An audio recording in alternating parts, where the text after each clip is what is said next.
안녕하세요. 밤라디오 민준에 오신 것을 환영합니다. 40살의 젊은 처자입니다. 오랜만에 컴퓨터 앞에 앉은 이유는 시댁 이야기를 하려는 것입니다. 세상의 모든 며느님들이 들어주시길 바라며 바로 이야기를 시작하겠습니다. 남편과 저는 가난한 형편이라 간소하게 결혼식을 올리고 월세로 신혼을 시작했습니다. 시어머니는 안락한 집을 해주지 못해 미안하셨는지 자주 저희 집을 찾아오셨어요. 내가 좀 잘났으면 우리 새혁이한테 좋은 집을 해주는 건데 지내기 불편하지. 방이고 주방이고 너무 좁구나. 이거밖에 못해줘서 정말 미안하다. 어머님, 전 이것보다 좁은 고시텔에서도 지내봤어요. 거기에 비하면 천국이 따로 없다고요. 그러니 괜히 미안해하지 마세요. 저도 혼수 같은 거 거의 해오지 못했잖아요. 우리 며느리가 마음씨도 참 예쁘구나. 둘째 아들도 너 같은 여자를 만나면 좋겠다. 도련님은 저보다 훨씬 좋은 여자를 만나야죠. 어머님, 아직 식사 전이시죠? 제가 저녁 차려드릴게요. 예, 일 없다. 신혼집에 와서 밥 얻어먹는 시모가 되긴 싫다. 그냥 반찬만 주러 온 거야. 부족하면 또 이야기해라. 어머님, 매번 감사해요. 어머님이 해주시는 반찬이 세상에서 제일 맛있어요. 그렇게 칭찬해주니 더 해주고 싶네. 그래, 이만 가볼 테니 식사를 하고 편히 쉬어라. 시어머니는 이렇게 매주 한 번씩 반찬을 채워주셨고 가진 게 있으시면 꼭 나눠주셨습니다. 시아버지와 시동생 역시 성격이 점잖으시고 온순하셔서 시댁 식구들을 만나는 게 즐겁고 좋았어요. 남편과 저는 중소기업 생산직 현장에서 일하며 만난 사이예요. 결혼 이후에도 매일같이 공장으로 출근했고 같이 일하고 집에 돌아왔어요. 24시간을 붙어 있어서 신혼생활이 행복하기만 했어요. 가진 게 없지만 사는 건 행복했으니 삶의 만족도가 높았는데 2년 뒤 시아버지가 엄청난 대박을 터뜨리셨습니다. 시아버지께서 남겨주신 땅이 있었는데 그곳이 개발된다고 해서 땅값이 폭등하자 땅을 사겠다는 사람들이 연락을 해왔답니다. 여보, 한준아, 한서가 그리고 세아가. 내 땅이 개발된다는구나. 평당 100만 원씩 쳐준다고 해서 총 20억 부자가 되게 생겼다. 이건 조상님이 도와주신 거야. 우리가 남에게 피해를 주지 않고 열심히 사니까 하늘에서 선물을 내려주신 거라고. 여보, 우리한테도 이런 기적이 일어나네요. 이제 고생 끝, 행복 시작이다. 아버님, 어머님 축하드려요. 두 분 고생을 그렇게 하시더니 드디어 복이 들어오네요. 세아가, 이게 다 내 덕이다. 내가 우리 집에 시집 와서 생긴 일이야. 아무래도 내가 우리 집 복덩이인가 보다. 복덩이라니요.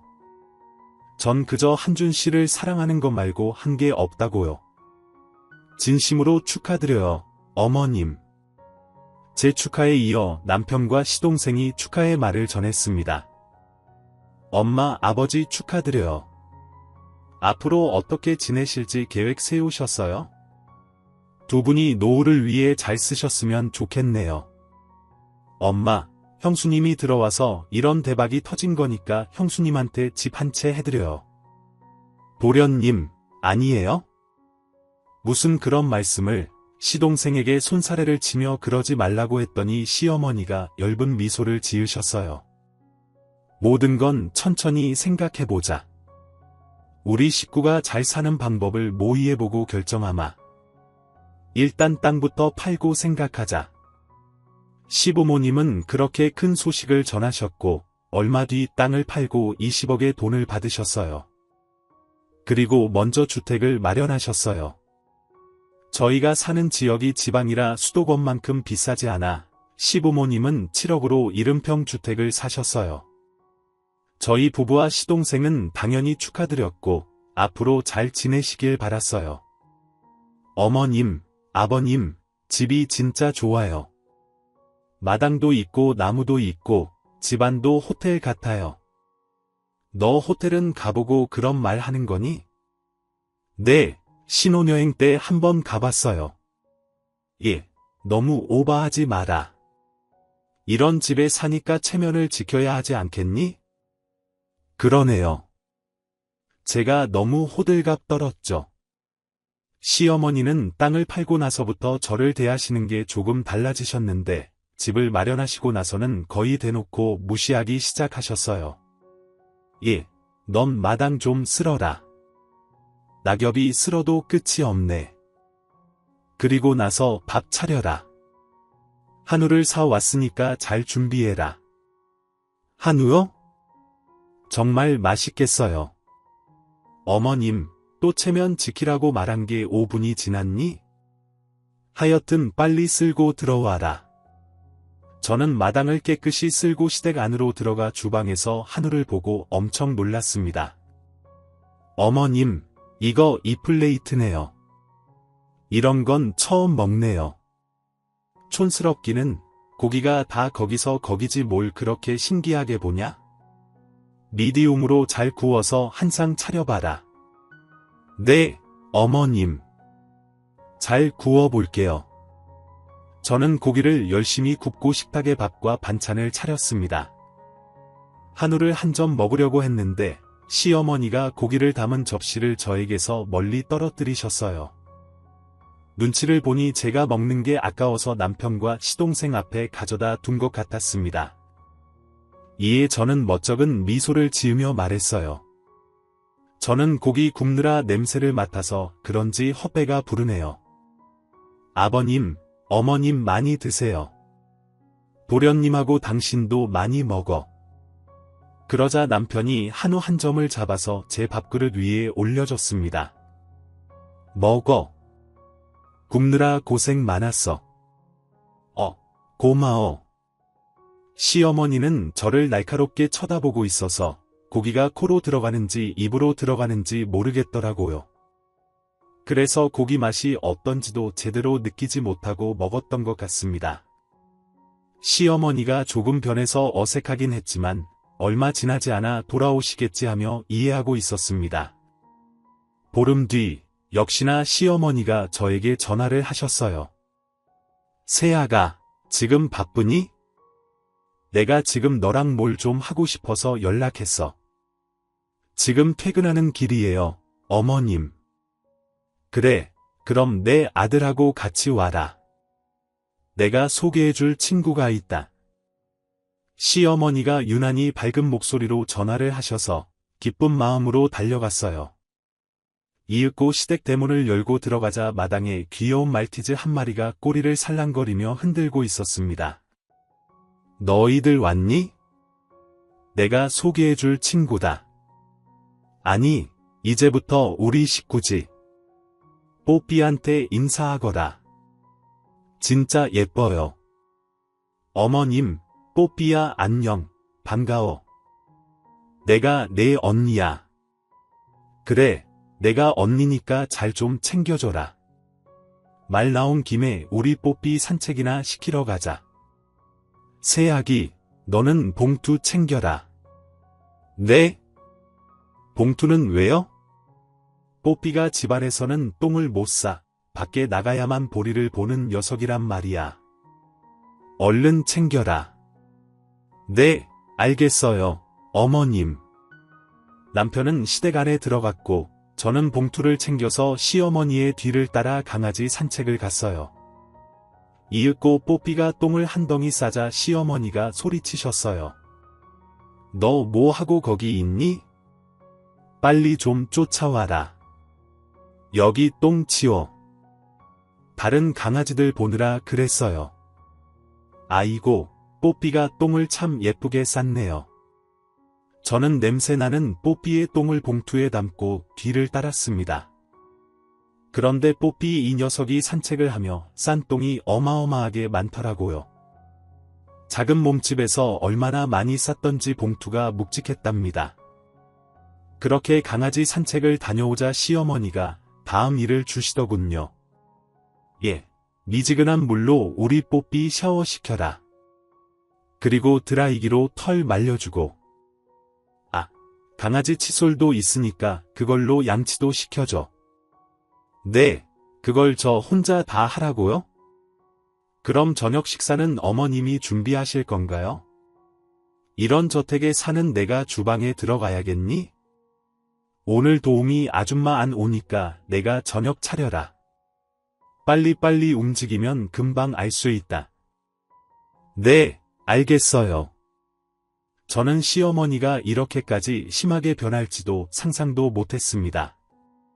평일 저녁에 시댁에 불러 강아지 똥 치우게 하고 밥까지 시키시니 신경이 복잡했어요.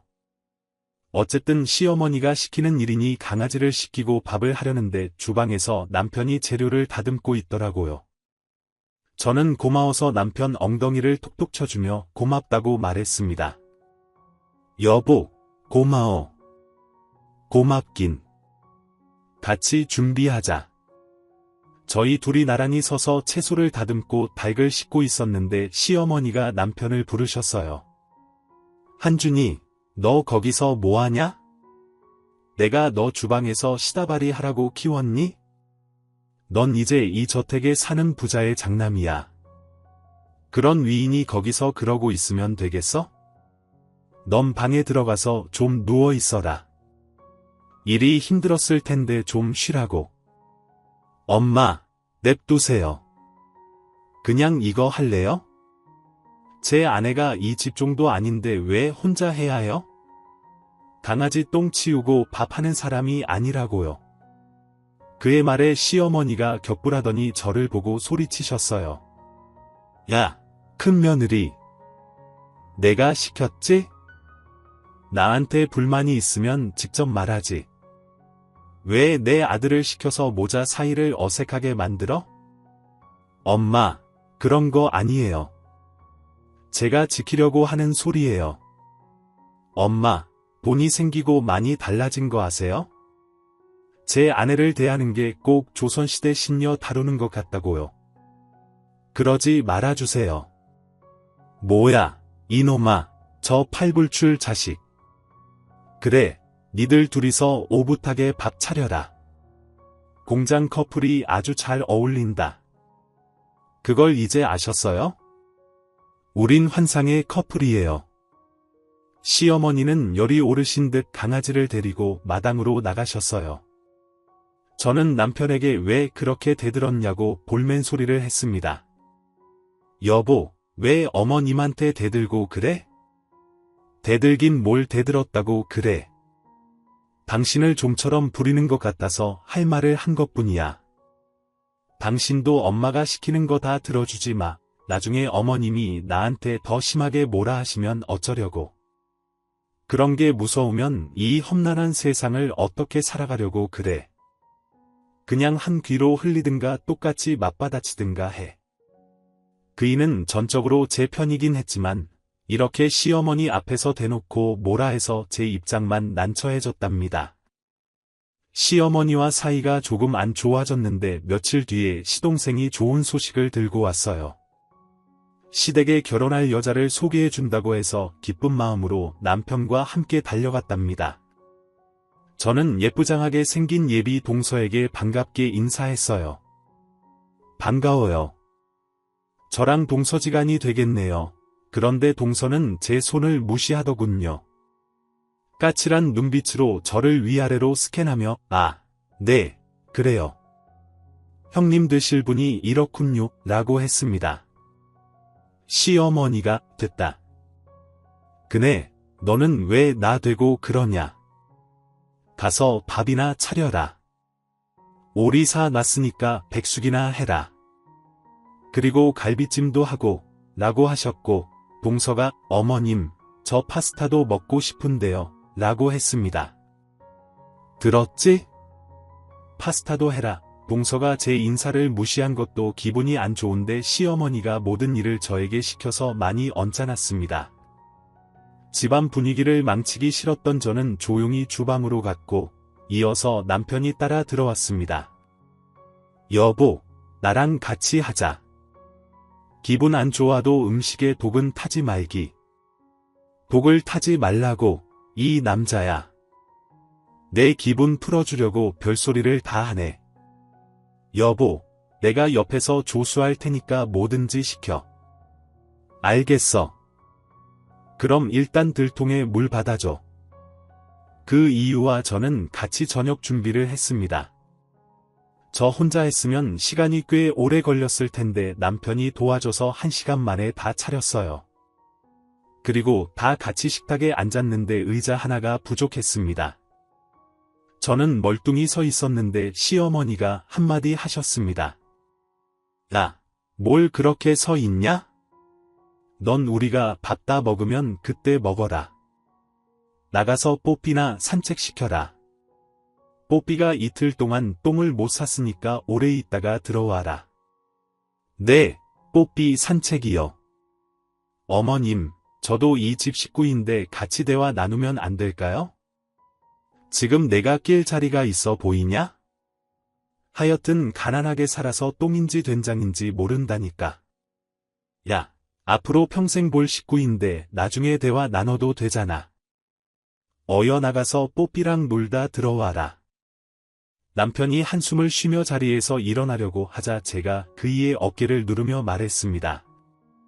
네, 어머님. 안 그래도 속이 더부룩했는데 바람이나 쐬고 와야겠어요.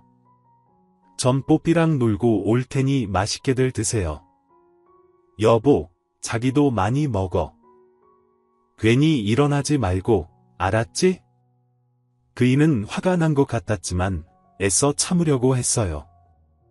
이윽고 뽀삐를 데리고 대문 밖을 나가 1시간 가까이 산책을 하고 시댁으로 돌아왔습니다.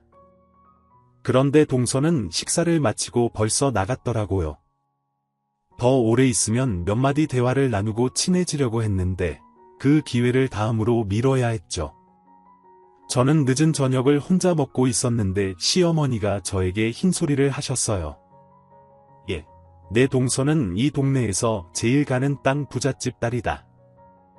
괜히 기강 잡는다고 괴롭히고 그러지 마라. 그러며 제가 누굴 괴롭힐 성격인가요? 어머님, 전 그저 동서가 생겨서 기분이 좋을 뿐이에요. 좋기도 하겠다. 너랑 집안 차이가 크게 나는데 자존심도 없니? 으이고, 됐다. 내가 너만 보면 시간을 되돌리고 싶어. 이렇게 수십억 부자가 빨리 됐다면 너 같은 애는 내 며느리로 들이지 않았을 거라고. 엄마, 진짜 너무하시네요. 참고 있으려고 했는데 안 되겠어요. 아버지가 물려받은 땅이 개발된 건 축하할 일이지만 이렇게 180도로 변하시니까 실망스럽습니다. 여보, 일어나자. 음식 다 식어서 맛도 없다고. 내가 비싼 거 사줄 테니까 나가자고. 여보, 왜 그래? 어머님, 아버님 놀라셨잖아. 그래서 뭐? 얼른 일어나. 저희 나갑니다. 그이는 제 손목을 잡고 시댁 밖으로 나갔어요. 사실 속으로는 남편에게 고마웠습니다. 그이가 저를 존중해주니 아무렇지 않은 척하며 지낼 수 있었던 것 같아요. 몇 달 뒤 시동생이 결혼식을 올렸고 시댁 근처에 근사한 아파트를 얻었어요. 집들이 때 한번 가봤는데 부럽더라고요. 저와 남편은 언제 그런 집에서 살아보나 하고 속으로 생각했답니다. 그렇게 때때로 시댁에 온 식구가 모였는데 늘 주방에 들어가는 건 저와 남편이었습니다. 시어머니와 동서는 아예 들어올 생각도 없었고 시아버지와 시동생도 방관하고 가만히 있었네요. 몇 달이 지나자 동서가 저에게 대하는 태도는 시어머니와 비슷해졌어요. 형님, 뽀삐 똥 쌌어요. 가서 좀 치워요. 어디에 쌌는데 냄새 안 나요? 시부모님 방에 가봐요. 알겠어. 내가 치울게. 제가 방으로 걸어가자 동서가 뒤에서 조용한 목소리로 중얼거리더군요. 평생 뽀삐 똥이나 치우고 살아라. 너는 내 머리 위에 앉아있다. 이 가난뱅이의 멍청한 년아. 저는 못 들은 척 휴지를 가지고 뽀삐의 대변을 치웠습니다. 그러던 어느 날 혼자 찜질방에 가서 몸을 풀고 나왔는데 엘리베이터에서 시어머니와 동서를 만났습니다. 어머님, 어디 다녀오시는 길이에요? 내가 왜 여기서 나오냐? 아, 찜질방. 우리도 찜질하고 나가는 길이다. 네, 그런데 왜 못 봤죠? 그리고 위층에서 내려오는 거잖아요. 바로 위층은 모텔 아닌가요? 얘가 왜 이렇게 꼬치꼬치 묻는 거야? 엘리베이터를 탔는데 위로 올라가더라. 그리고 찜질방에서 얼굴 가리고 땀 뺐으니 마주치지 않은 거겠지. 형님, 어머님이랑 제가 어딜 다녀가든 뭐가 그렇게 궁금해요? 아니, 내 말은 같이 찜질하면 좋았겠다 이런 뜻이었어. 우리랑 같이요. 형님 주제 파악을 좀 하셔야죠. 아무리 같은 며느리여도 급이 다른데 어떻게 같이 어울릴 생각을 하세요? 내 말이 그거다. 사람이 그에 맞게 어울려야지. 너처럼 없는 내가 우리랑 어울리면 자존심만 깎아먹는 거야. 그러니까 앞으로도 쭉 혼자 찜질해라. 괜히 귀찮게 연락하지 말고 엘리베이터 안에서 두 사람이 비교하는 말을 하자.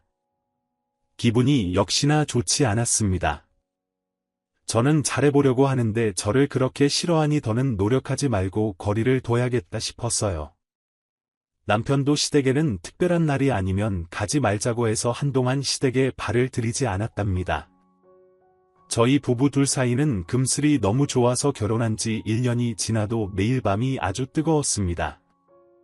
그래서 얼마 뒤에 임신하게 되었답니다. 시댁에 소식을 전하러 한번 찾아갔는데 시아버지가 조금 기뻐하시고 시동생은 한마디 축하의 말을 하더군요. 그리고 시어머니와 동서는 네 집게가 짓나 하는 듯한 표정으로 별 관심을 가지지 않더라고요. 그래도 욕을 먹지 않았으니 다행이라고 생각했죠. 회사 사장님은 제가 임신했다니까 공장에서 빼주시고 사무실에서 간단한 업무를 보게 해주셨습니다. 정말 감사한 일이었죠. 그리고 입맛이 돌면서 하루에 먹는 양이 엄청났답니다. 하루 3끼 밥은 기본에다 간식으로 빵을 엄청나게 먹었어요.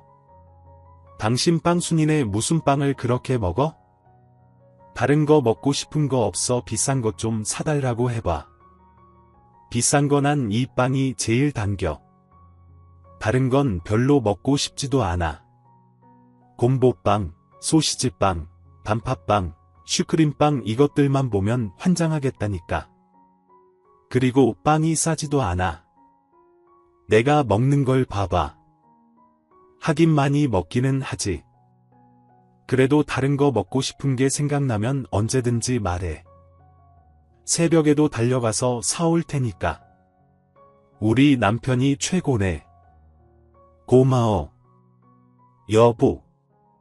그럼 어디 달려가지 말고 나랑 비행기 타자. 비행기 뭐 또 홍콩 가자고. 오케바리 지금 바로 탑승하겠습니다. 그이와 저는 임신한 내내 재미있고 행복했습니다. 다른 건 몰라도 남편 하나는 정말 잘 만났다는 확신이 매일같이 들었답니다. 그렇게 몇 달이 지나고 제 배가 불러왔고 병원에 다녀오는 길에 시어머니와 동서를 오랜만에 마주쳤습니다. 두 사람은 예쁘게 차려입고 어딜 가는 건지 입이 귀에 걸려 있었어요. 동서 어머님 오랜만이에요. 거의 2달 만이죠. 너구나. 이제 배도 나왔네. 네 애가 태어나면 어떻게 키울 생각이니? 설마 시부모한테 기대려는 건 아니지 행여나 그런 욕심 부리지 마라. 나랑 네 시아버지는 노후 자금 말고는 남은 게 없으니까. 아, 네 당연하죠. 걱정하지 마세요. 저랑 남편이 알아서 잘 키울 거예요.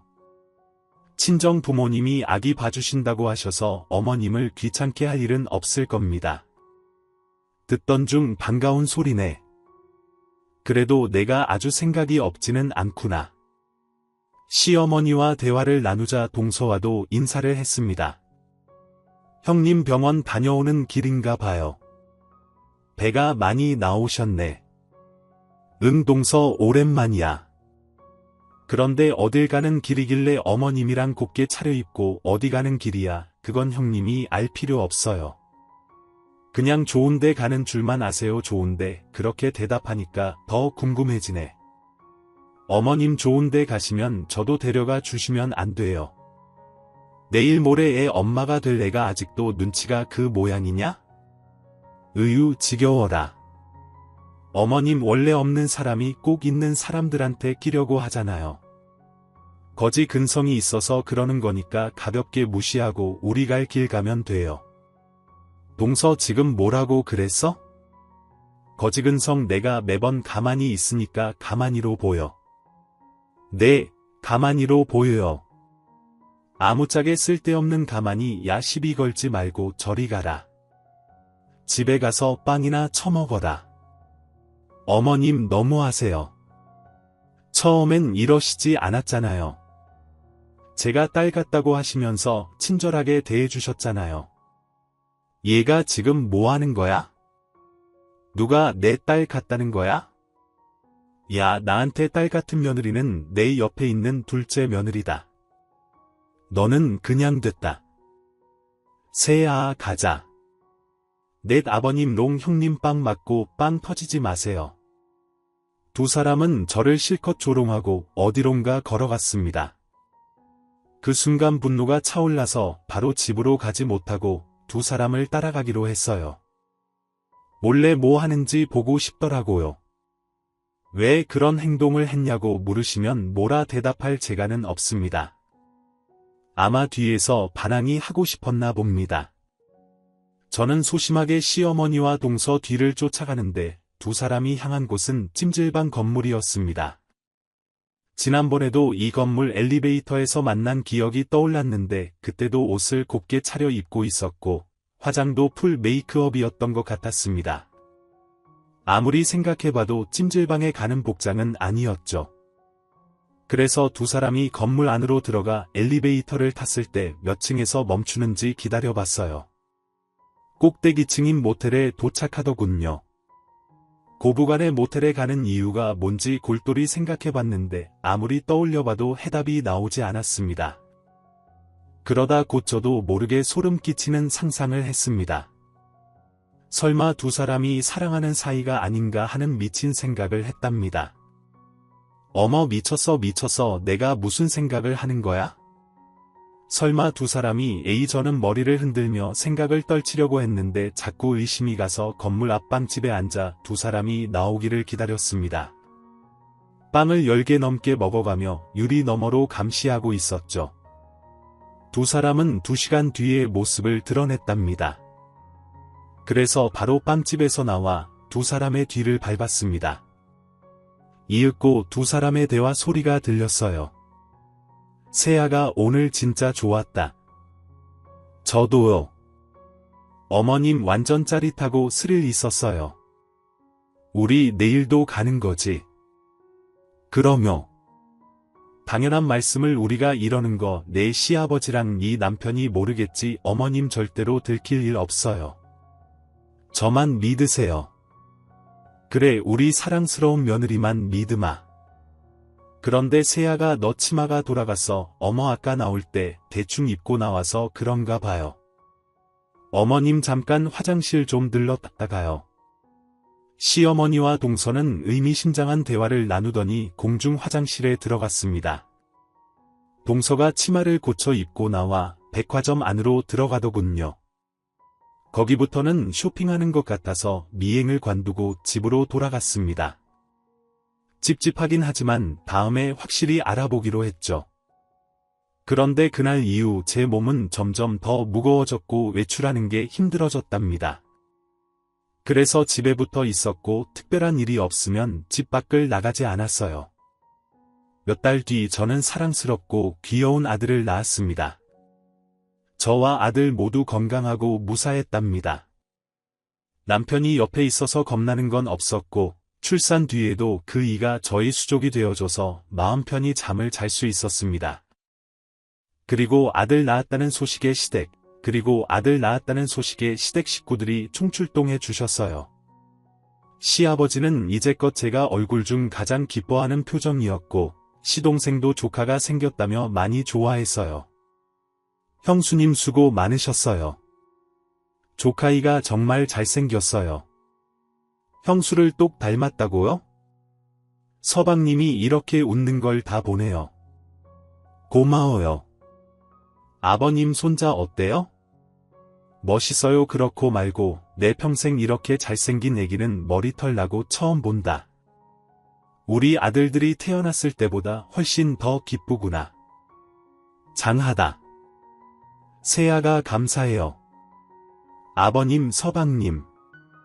그리고 뒤에서 팔짱 끼고 있던 시어머니와 동서는 제 아들을 보고 키득거렸습니다.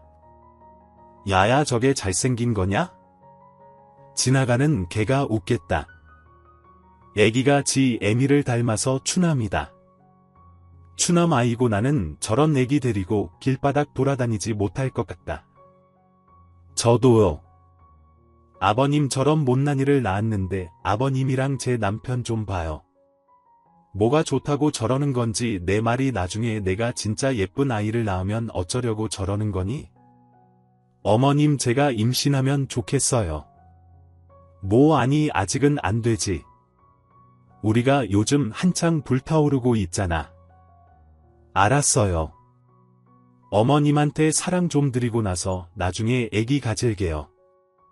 두 사람은 작은 목소리로 수다 떨었지만 제 귀에는 모두 들렸습니다.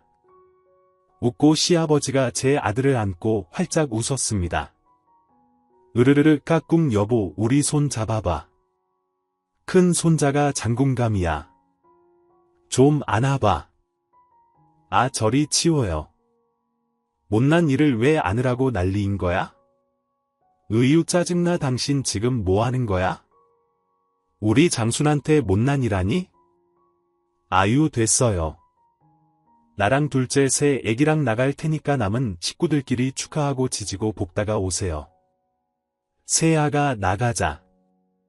내 어머님 괜히 아까운 시간만 버린 것 같네요. 저를 무시하는 것도 모자라 제 아들에게 그따위 말을 하는 걸 듣게 되자 두 사람을 가만두지 않기로 결심했습니다. 저는 몸조리를 하고 건강하게 퇴원했고 집으로 돌아가 며칠 더 쉬다가 회사로 돌아가기로 했어요. 친정엄마가 아들을 봐준다고 해주셔서 일을 계속하기로 했죠. 남편과 매 순간 함께하니 걱정할 일이 없었습니다. 그렇게 2달의 시간이 지나자 시어머니의 생신날이 다가왔습니다. 남편은 어지간하면 집에서 쉬라고 했는데 제가 아니라며 꼭 가서 축하해드리고 특별한 선물을 드리고 싶다고 했습니다. 드릴 게 있다고. 그게 뭔데 있어? 서프라이즈 한 선물. 오늘 어머님이랑 동서가 어떤 사람인지 제대로 알려줄게. 무슨 소리인지 모르겠지만 당신이 가겠다고 하면 말리진 않을게. 대신 오늘은 부엌이 들어가지 마. 나랑 동생이 출장 뷔페 불렀으니까 당신은 가만히 앉아만 있어. 그래 고맙다. 고마워. 당신 덕분에 출장비 패를 다 얻어먹어보네. 얼른 출발하자.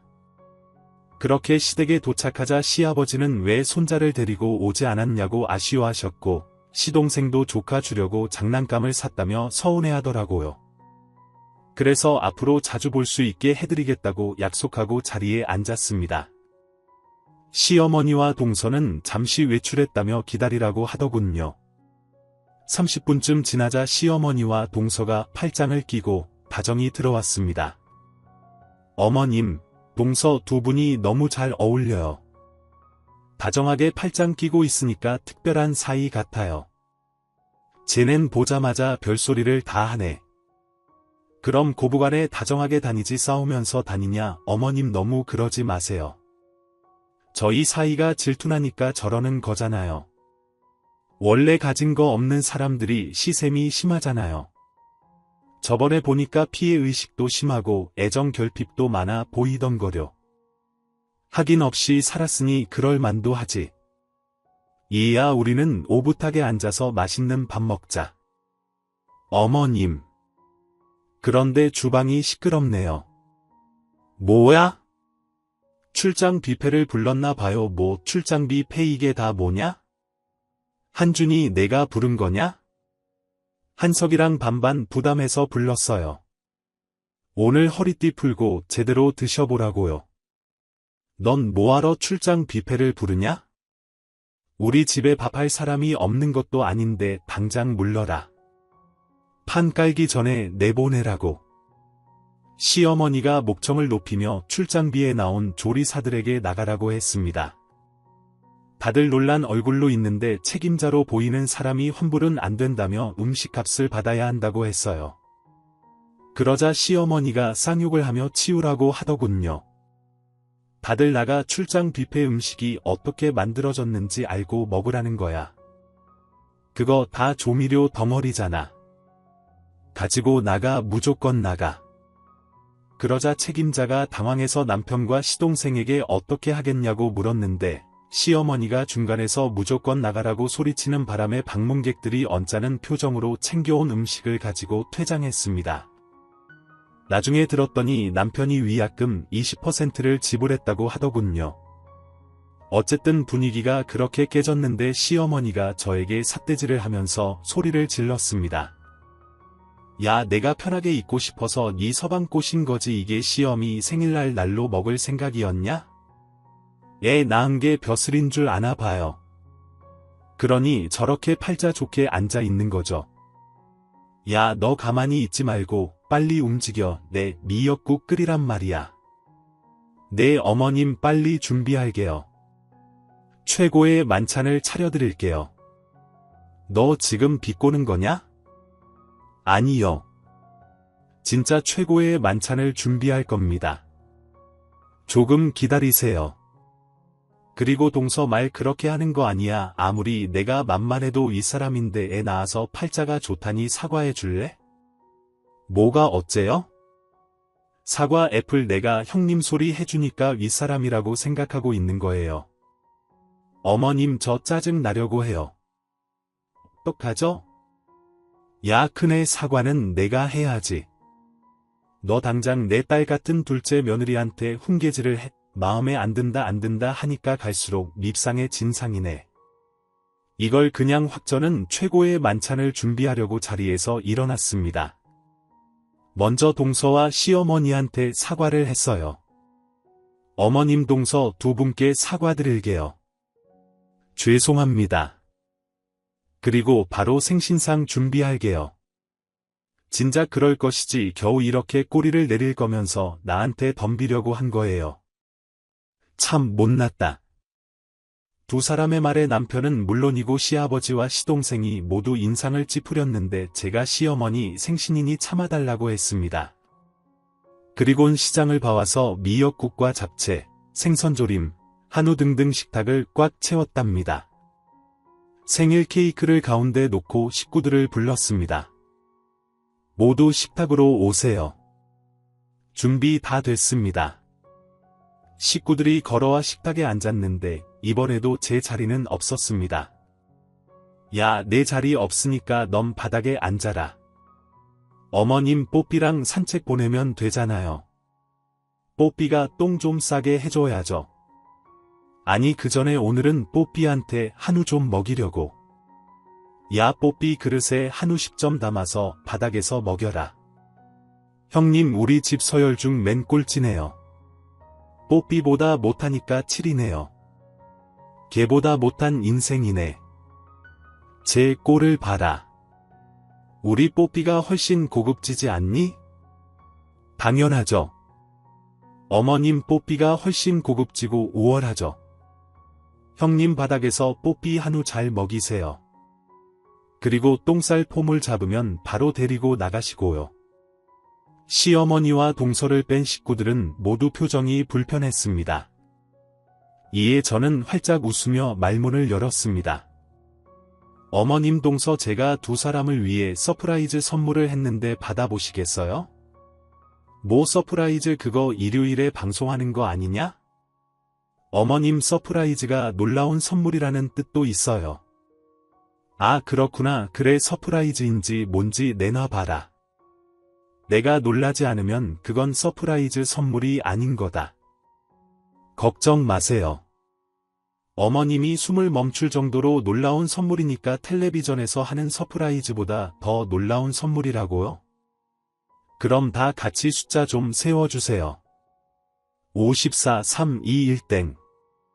그 순간 제 핸드폰이 울렸습니다. 여보세요. 네, 알겠어요. 바로 열어드릴게요. 어머님 봤죠? 바로 도착했네요. 잠깐 기다려주세요.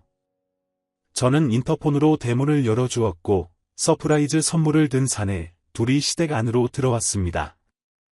검은 양복에 검은 선글라스를 끼고 있던 두 남자는 007 가방을 들고 저벅저벅 들어왔어요. 이 남자들 뭐니? 무슨 영화라도 찍는 거냐? 그러게요. 꽤 그럴싸해 보이는데 두 남자 중 하나가 007 가방을 눕히고 탁탁 소리를 내고 열었습니다. 그 안에는 USB가 하나가 들어 있었어요. 그게 MOU 선물이 왜 이리 작은 거야? 저건 USB인데 형님 이게 무슨 선물이에요? 어머님 선물이 작아 보이죠. 그런데 바로 엄청 커질 겁니다. 007 요원 여러분, 바로 선물을 공개해 주세요. 그러자 다른 남자 하나가 가방을 열고 큰 화면으로 영화를 볼 수 있는 빔 프로젝트를 꺼냈습니다. USB를 꽂아서 벽에 영상을 띄웠습니다. 바로 시어머니의 영상이 시작되었어요. 한 젊은 남자와 모텔에서 그 짓을 하는 더러운 영상이었죠. 이게 뭐야, 뭐하는 짓이야, 당장 끄란 말이야. 어머님, 제가 오늘 차려드린 밥상은 최고의 밥상이 아니라 최후의 밥상이네요. 다음 영상 쏴주세요. 그러자 검정 양복을 입은 심부름 센터 아저씨가 동서의 영상을 틀었어요. 이번에도 남자와 더러운 짓을 하는 영상이었습니다. 어머님, 동서 영상이 아직 97개가 남았는데 다 틀어드릴까요? 아버님, 서방님, 두 고부가 나란히 함께 바람 피우러 다닌 거 모르셨죠? 매일같이 외출해서 같은 모텔로 가서 각자 방을 잡고 있으면 바람 피울 남자랑 즐기다가 나오는 거죠. 고부간이 함께 바람질을 할 거라고는 누구도 상상하지 못하니 여태껏 걸리지 않았던 겁니다. 어머님, 동서 찜질방 건물 엘리베이터에서 보고 수상하다고 생각했고 다음에도 또 그 모텔로 올라가더라. 난 두 사람이 사랑하는 사이인 줄 알고 엄청나게 놀랐다고. 그런데 심부름꾼 센터에 의뢰해서 알고 보니 각자 바람을 피우고 같은 시간에 나온 거였지. 아주 대단한 꾼들이에요. 제 말이 끝나자 심부름 센터 아저씨가 동영상 수십 개를 한 번에 벽에 싸줬습니다. 더러운 음성과 영상이 등장하자 시아버지와 시동생은 완전히 얼어붙고 말았답니다. 두 분 다 두 주먹을 불끈 쥐고 영상을 자세히 보더군요. 이에 겁을 먹은 시어머니와 동서가 각자의 남편에게 잘못했다고 말하더군요. 여보, 이게 어떻게 된 일이냐면 일단 미안해요. 내가 실수를 좀 했어요. 자기야, 화났어. 내 말 좀 들어봐. 이건 말이야. 그러니까 게임 같은 거야. 어머님이랑 나랑 재밌게 노는 게임. 우린 게임에 중독이 된 거고 이런 실수를 한 거야. 이해하기 힘들 수도 있는데 이건 그러니까 뭐라고 포장이 안 되네. 여보, 잘못했어. 두 고부의 말이 끝나자 시아버지가 시어머니의 머리채를 잡고 거실 바닥으로 끌고 나갔고 시동생은 동서의 귀를 잡고 끌고 갔습니다. 그리곤 바닥에 내팽개치고 사정없이 싸대기를 갈기기 시작했답니다. 제 남편은 이 모든 상황이 믿기지도 않고 당황해서 고개를 돌리고 있었는데 저는 두 고부가 어떻게 처맞고 있는지 하나하나 살펴가면서 째지는 기분을 즐겼답니다. 여보, 미안해요. 그만하고 화 풀어요. 여보, 우리 대화로 풀자. 그만, 너무 아파. 이놈의 옆에 내가 졸부집 딸내미랑 같이 다니더니 허파에 바람만 잔뜩 들어갔구만. 어디 낮춰먹고 할 짓이 없어서 바람을 피워. 그것도 수십 명이랑 이 여편네야. 나한테도 그렇게 밝히더니 밖에서도 아주 가관이었구나. 이걸레야 두 고부는 제대로 얻어터지고 밟혔고 온몸이 망신창이가 되었답니다. 그리고 마지막으로 용서를 빌겠다고 시모와 동서가 나란히 넙죽 엎드려 두 손을 싹싹 빌었습니다. 여보 살려주세요. 나 한 번만 봐주세요. 시키는 건 다 할 테니 제발 쫓아내지만 마세요. 늙은이가 일탈한 거라 생각하시고 용서해줘요. 여보 나도 용서해줘. 이대로 쫓겨나면 친정에서도 날 받아주지 않을 거야. 불쌍한 인생 살려준다 생각하고 한 번만 눈 감아줘. 어머님이랑 내가 잘못했지만 죽을 죄를 지은 건 아니잖아. 그러자 상황은 더 악화가 되었고 두 거부는 말로 형용할 수 없을 만큼 되지도록 쥐어 터졌습니다. 시아버지가 숨을 거칠게 몰아쉬며 저에게 묻더군요. 그래야 이거 다 내가 밝혀냈고 공개했으니 다음은 어떤 걸 계획했냐? 형수님 저는 아버지나 결혼 생활을 계속할 수 없습니다. 다음 단계도 준비하셨죠? 딩동댕 내내 제가 다음 서프라이즈 선물을 데려가겠습니다. 54321땡 귀가 막힌 타이밍에 제 핸드폰이 울렸습니다. 저는 바로 들어오라고 전달했습니다. 이 웃고 검정 양복을 입은 두 남자가 또 들어왔어요. 이번에도 역시 007 가방을 들고 왔답니다. 변호사님들 저희 아버님과 서방님의 변호를 맡아주시면 됩니다. 증거는 저기 벽에 영상 나오는 거 보이시죠? 저거로 충분할 테니까 어서 이혼 소장을 써주시죠. 변호사들은 007 가방에서 노트북과 프린터기를 꺼냈습니다. 그 자리에서 이혼 소장을 써서 시모와 동서에게 바로 건네줬답니다. 이제 다 됐습니다. 아버님, 서방님 어머님하고 동서를 내쫓으시기만 하면 법정에서 이혼 재판하고 위자료 받으시면 됩니다.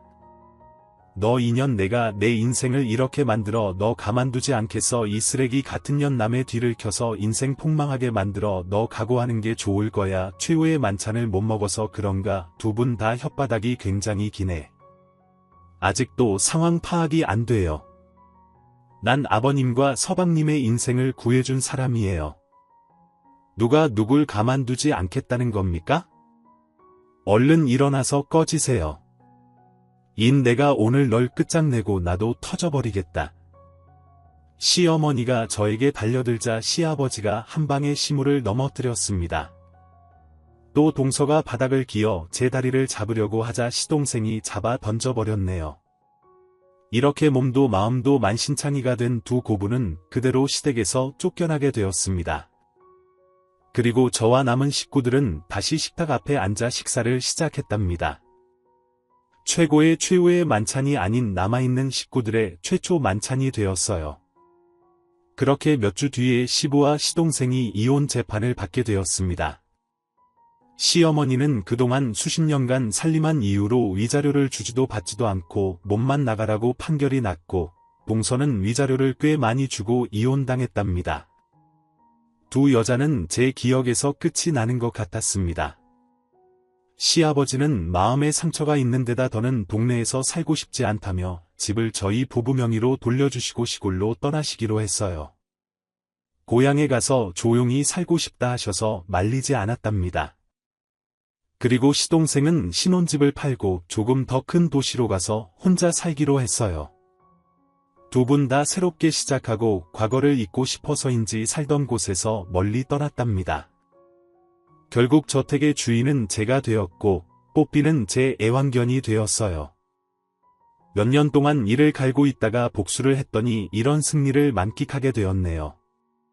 남편과 아들과 넓은 집에서 사랑을 쌓아가며 잘 지내고 있었는데 어느 날 집 대문에서 쾅쾅 소리가 들렸어요. 저와 남편은 누가 온 건가 싶어 마당으로 나가봤는데 아무도 보이지 않았습니다. 그런데 집 안으로 들어갔더니 창문으로 넘어온 시모와 동서가 있었답니다. 이나 우리만 당하고 끝낼 줄 알았더냐. 뽀삐보다 못한 년이 내 집에서 주인 행세를 해. 어머님 오늘 저녁에 쫓아내고 아주버님도 내보내요. 그리고 우리가 이 집을 차지하자고요. 이 집만 가지게 되면 여기서 실컷 남자들이랑 즐길 수 있다고요? 그래, 내 말이 맞다. 그럼 일단 우리가 당한 걸 전현에게 돌려주자. 네, 준비됐어요. 어머님 가자. 여보 옆으로 비켜 있어. 내가 혼자 상대할게. 당신 괜찮겠어? 그럼 별거 아니야. 내가 참아주니까 등신으로 하나 본데 오늘 제대로 내가 어떤 년인지 보여줘야겠어. 두 년이 손바닥을 휘두르며 달려들자 저는 주먹으로 두 년의 배를 툭툭 쳐줬습니다. 바로 허리를 숙이며 고통스러워하자 양손으로 머리채를 잡고 박치기를 시켜줬습니다. 쾅 소리와 함께 두 고부가 나아 빠졌습니다. 그것으로 게임은 끝이었죠. 의이고 나한테 줬으면서 왜 굳이 찾아와서 매를 벌고 그러세요? 어머님 동서 아직도 정신을 못 차린 거야. 더 험한 꼴 보여줄까? 뽀삐 저희 뽀삐가 방에서 뛰어나와 제 앞에 꼬리를 살랑거렸어요. 뽀삐 쉬아랑 응아 준비. 두 여자한테 발사. 이 똥개가 어디다 오줌을 갈겨? 어머님 저한테는 똥을 쌌어요. 내 얼굴에 쐈다고요? 나한테도 쐈어. 이 녀석 설사라고. 뽀삐 잘했어. 그만 들어가 봐. 강아지로 마지막 모욕을 주며 확실하게 전해줬습니다. 어머님 동서 이제 누가 서열이 가장 높고 낮은지 알겠죠? 두 사람은 내 뽀삐의 대소변보다 못한 인간들입니다. 그러니까 썩 꺼지세요. 당장 그 분하다. 내가 집도 빼앗기고 재산도 한 푼도 못 받고 코스텔에 살고 있다. 너 나한테 이렇게까지 해야 했냐? 네, 그러니까 저한테 잘하시지 그러셨어요. 길바닥에서 노숙하는 줄 알았는데 고시텔식이나 되는 곳에 살고 계신다니까 아쉽네요. 그리고 동서 친정에서 쫓겨났다며 지금 어디서 지내는 거야? 형님, 난 공장에서 숙식하고 있어요. 위자료 때문에 생긴 빚을 갚으려면 앞으로 선율은 더 개고생해야 한다고요. 3년이고 그건 너무 짧아. 동서가 나한테 한 짓이나 서방님한테 한 짓으로 봐서는 최소 10년은 고생해야 하는데 아무튼 둘 다 실컷 똥 맛봤으니 그만들 가봐요. 한 판 더 하고 싶으면 일어나서 덤비든지. 그러자 두 고불은 제 앞에 무릎을 꿇고 납작 엎드려 사과를 하더군요. 세아가 내가 잘못했다. 나 여기서 지내기만 해주면 우리 과거를 깨끗이 잊고 살 수 있을 거야. 나도 너도 서로 용서하고 새롭게 시작하자. 형님. 저는 이 집에서 사는 것까지 바라지 않아요. 제 남편한테 위자료 주면서 생긴 빚만 갚아주세요. 그럼 다신 형님 근처에 얼씬도 하지 않을게요. 두 사람 말도 안 되는 부탁하지 말고 그냥 나가세요. 여보, 손님들 나가신다. 문 열어드려. 아가 꼭 그래야겠니? 날 버려야만 하는 거니? 형님 도와주세요. 저 너무 힘들어요. 버리지 말아주세요. 뽀삐 다시 부를까요? 저 요즘 변비가 심한데 오늘 두 사람 면상에 마저 싸게 해줄까요? 그제야 상황 파악이 되었는지 두 여자는 얼굴에 뽀삐의 똥치를 한 채 네 발로 기어서 나갔습니다. 짐승 같은 짓을 한 두 여자가 네 발 짐승이 되어 기어 나가는 걸 보게 되니 참 우습더라고요. 저는 혹시나 남편이 불편했을까봐 마음이 어떤지 물었습니다. 그런데 그 이는 신모하는 더는 남은 정이 없다면서 잘했다고 칭찬해 주더라고요. 그렇게 제 신모와 동서는 그날 마지막으로 보고 소식을 전해 듣지 못하고 있답니다. 저희 세 식구는 저택에서 멋들어지게 잘 살고 있어요. 저는 전업주부로 아이를 키우며 지내고 있고 남편은 공장에서 차장으로 진급해서 관리자로 열심히 일하고 있답니다. 가난했던 사람이 벼락부자가 되자 어떻게 변했는지, 그리고 얼마나 무서운지 제 시어머니 이야기로 많이 느끼셨겠죠? 그리고 시원한 복수까지 통쾌함을 맛보셨으리라 믿습니다. 저는 여기서 글을 줄이고 물러가겠습니다. 끝까지 들어주신 분들의 가정에 축복이 함께하시길 기원합니다. 안녕히 계세요. 오늘 준비한 사연은 여기까지입니다.